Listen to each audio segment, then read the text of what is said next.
Hi friends, నేను ఇవాళ బచ్చల కూర పప్పు చేస్తున్నాను. ఆల్రెడీ కందిపప్పు నానబెట్టుకున్నాను ఒక గంట సేపు.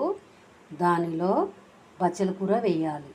బచ్చల కూర వేసిన తర్వాత పచ్చిమిర్చి, ఉల్లిగడ్డ, టమాటా, సాల్టు, కరివేపాకు ఇలా కోసి పెట్టుకున్న ఫ్రెండ్స్ నేను ఇది దీనిలో వేయాలి. ఉప్పు కూడా వేయాలి. వేసిన తర్వాత దీనిలో ఆయిల్ పోసుకోవాలి.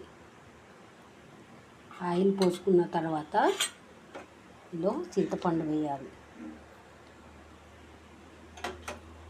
ఇలా అన్నీ వేసి విజిల్ పెట్టి ఉడికించుకోవాలి.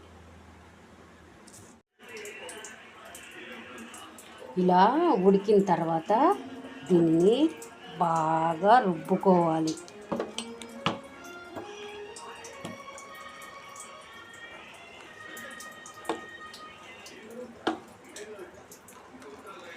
నేను చెప్పిన విధంగా ఒకసారి ట్రై చేసి చూడండి ఫ్రెండ్, చాలా బాగుంటుంది.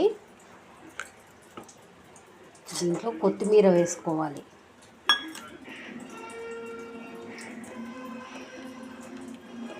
మీకు నచ్చితే నాకు కామెంట్ చేయండి. Madhavi Tundra channel.